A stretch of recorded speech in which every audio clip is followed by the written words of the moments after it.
everyone, it's Rebecca here and welcome back to my channel, or if you're new here, hiya, how are you doing? I hope you're having a great day, or whatever time of day you're watching this. I hope you're having a lovely morning, afternoon, night, I don't know, sleepless night. Like at the minute that's happening quite a lot for me. But anyway, today's video is going to be a tag video, and I don't normally do these, mainly because I feel like I haven't done enough reading to warrant doing them. She says in front of her three very full bookcases right now. But anyway, this tag is the Would You Rather tag, the BookTube edition. And this one I have watched from Sai over at the Book Dragon. I have the questions up right here, hence the white glare on my face. I've recently found Sai's channel and I'm really enjoying it. So if you do want to go ahead and subscribe to him, I will leave a link to his channel up there or down there, along with the tag questions. Would you rather BookTube edition? I'm very scared. I've seen some of the questions and I've been trying to think of my answers and I don't know what I'd pick for some of them. So without further ado, we're just going to get straight into it. Would you rather read only trilogies or standalones? I don't know, because standalones are nicely wrapped up, but trilogies you get so much more time to invest in characters, in relationships, in the world. I feel like trilogies would be better for me, but ultimately I'm more likely to read the standalones and actually finish them and then be like, well, hey, I've completed a standalone. That's hard. This is only the first question. I would probably say it's trilogies because in my experience, I prefer trilogies to standalones, or series to standalones as a whole. Question number 2 is, would you rather read only male authors or female authors? So, in my reading experience, not that I have a lot of it, but I feel like I do. I feel like off the top of my head, my reading is probably 50-50 between male and female authors. Saying that, I'll probably count all that up and be like, no, you idiot, you're totally wrong. From my memorable books, the majority of them have been female, I feel like. Like Alice by Christina Henry, The Unhoneymooners by Christina Lauren, Sherwood by Megan Spooner, Wilder Girls by Rory Power. What else do we have? We have that series that everybody absolutely loves, but their author is a dickhead series. That was a female author. Yeah, the majority of my books are by female authors that I remember more. Male authors, I feel like they have this way of writing, personally for myself, that are very specific to certain genres. Obviously every genre is written differently, but male authors I feel have a trait where, I don't know, for me it's not dramatic enough, if that makes sense.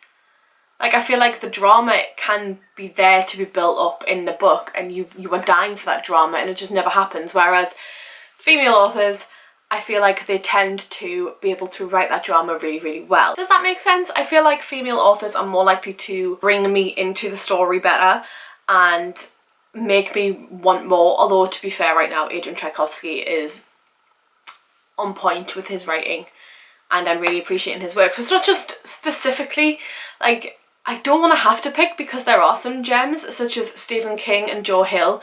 They are a pairing that I forgot to silence my phone. They are a pairing that I feel like as individual authors, I could read their books all day. Probably not finish Stephen King's books, but I could read some of their books all day. And they have a plethora of stuff that I could read. Female authors, I'm more likely to pick up a series if it's written by a female author whose name I recognise, such as Samantha Shannon, Alvin Hamilton, Becky Chambers. Like, there's so many people that I would actually read books from a female author, so I would probably pick female authors for this question. Question number 3. Would you rather shop at bookstores or shop on Amazon? We have plenty of bookstores in the UK. We're quite lucky in that we have both chain and independent bookstores, and I'm quite lucky in that I have a lot of charity shops around me. Where I live, there are quite a few different chains of charity shops, so I'm quite lucky in that plenty of people give off donations. For example, today I went out and bought books 5 and 6 in the Wheel of Time series when I haven't even read book 1. For the ease and the quickness of getting a book, because I have Amazon Prime, Amazon, but I much prefer bookstores. So if I want something quickly, I will order off Amazon, but if I want to be able to sniff it first, that sounds so bad. If I want to be able to browse the shelves and decide what I want on the day,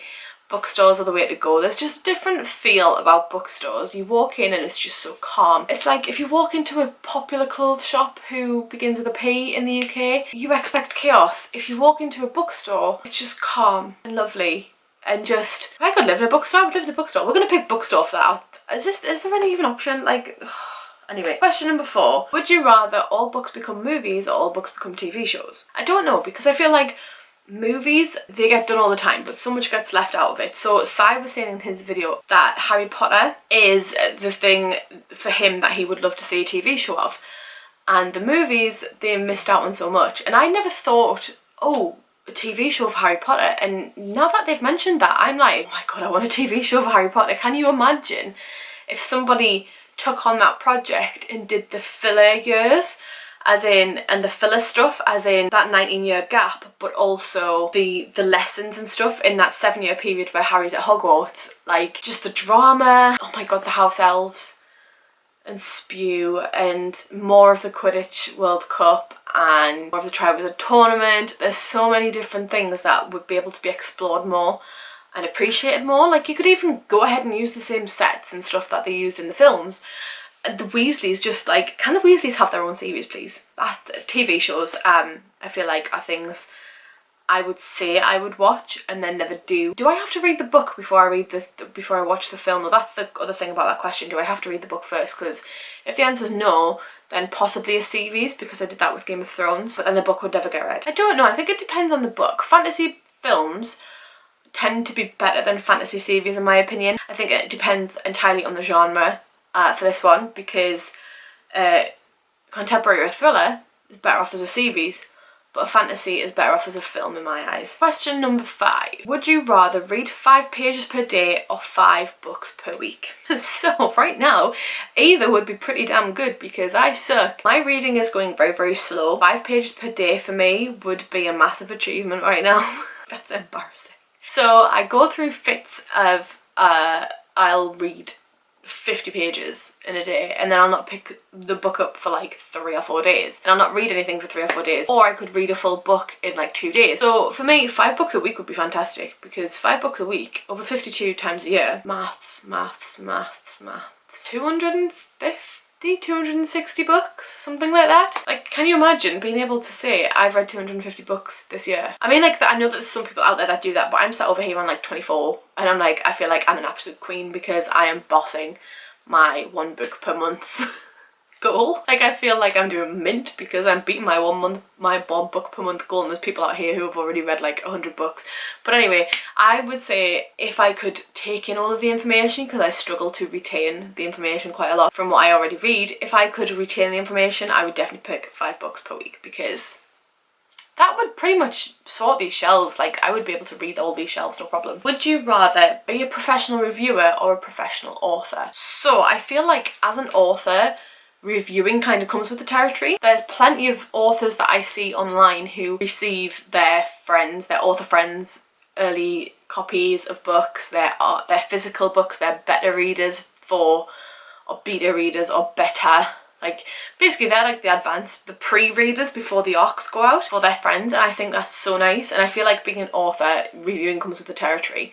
So if I had to pick that, I would say being an author, but I don't know what I would write. If anyone has any ideas, come find me, because I need the inspiration, because I've always wanted to write. I feel like as a reviewer, a lot of reviewers do want to write. Like, you find that they overlap quite a lot. So I would like to be an author, because then, one, I've already written the work. Whether it's best-selling or not is another thing. I mean, that would be nice. But then you also get to be a reviewer as well, by proxy, and that would be really, really good. I would really appreciate that. Question number 7. Would you rather read only your top 20 books over and over, or always read only new ones that you haven't read before? This kind of goes back to the books to movies thing. Like, can you remember all that information? Sorry, the 5 books question. Can you remember all the information if you read just 1 new book every time you open a book? Or if you only read your 20 favourite books over and over, is it as if it's the first time you've read it? Because if it's the first time, if it feels like it's the first time you've read it, then you might as well read the 20 books over and over and fall in love with your favourites over and over and over, unless that author becomes problematic. Or you could just read new books over and over and over. So like every book on this shelf, like, it would be like a new book to me, and that would be really nice. I think I'd probably pick that one, read new books over and over. Question number 8. Would you rather be a librarian or be a bookseller? I feel like librarians are booksellers. So when you go to bookstores in the UK, their store assistants are booksellers. Basically that makes sense, because they sell books to people. And I feel like when you go to it, like, they're always on hand to help with recommendations. Like, you don't even have to approach them if you don't want to. They will come to you if you are looking confused and stuck. I've had that happen before. I've had conversations at the tills in my local Waterstones. Like, I'm one step away from legit, like, knowing everybody on a name by name basis and asking them if they want a cuppa because I'm in there that much. I feel like booksellers are more friendly, more approachable. Like librarians, I went into my local library today and there was nobody around. Like, there was literally one person at the till point to sort of check books in and out, and that was it. And I feel like that was very lonely. Like, it was nice because it was really quiet because it's a library, but it was a very lonely situation to be in. If you are a librarian, you should be a bookseller because you should be able to recommend things that you've read personally. You should at least be a reader rather than a seller, but you essentially are selling books to people, if that makes sense. But like, it's more like a loan. Does that make sense? I'd rather be a bookseller though, because those new books and the smell of the new books, oh my god, the smell. Yeah, I'd definitely rather be a bookseller. Like, I've got nothing against librarians. I just feel like my personal librarians that I've like been to where I live, they've not been that helpful, and I know of a few people who actually are better at their job than these people that I've met. If you follow Ashley over at Bookish Realm, I'll leave a link to them down below if I remember.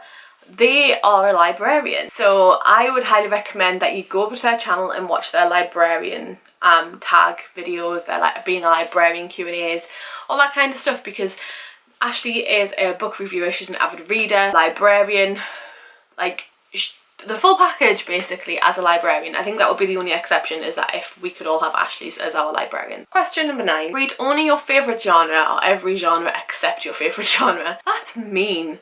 I mean, can my genre be fiction? Not specific on the like type of fiction. Because if my genre is fiction, I will read fiction over and over again. Contemporary fiction, science fiction, fantasy fiction, young adult fiction, romance fiction, like literally everything falls under the fiction bracket. So if I could only read fiction, then that's fine. Like, I don't mind, because then that opens me up to every single genre. But if I could never read fiction, I'd rather not, because autobiographies just don't sit right with me. Even the fictional ones don't sit right with me. I'd rather read my favourite genres over and over again because they're fiction.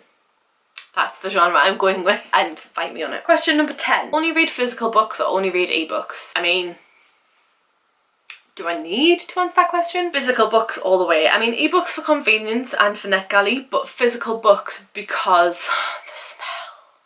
I sound like such a weirdo, but I really love the smell of books. Pretending to read said books as well, so I would definitely pick physical over ebooks. And that is the end of the tag. So there you go. Thank you very much, Sarah from the Book Dragon, for posting this video. Well, not this video, but their video, and me finding it. I would say I would tag everybody that I know, but I don't know if anybody actually does these tag videos anymore. Obviously they do, because, you know, that's how I found this. But if you would like to do this video, let me know in the comments down below when you've done it, or let me know on Twitter or Insta or whatever. I would love to see your answers. I'm very, very excited to see those. So that is it for today's video. If you open up that little description box, it's right next to the like and subscribe, go ahead and do that. That would be really helpful for my channel, and even click the little bell icon to notify you when I post new content. If you open that description box, you'll find a link to all of my social media channels. Please go say hi on those other platforms. Will help our communities grow, because I will also say hi back. But thank you all so much for watching, and I shall see you all soon.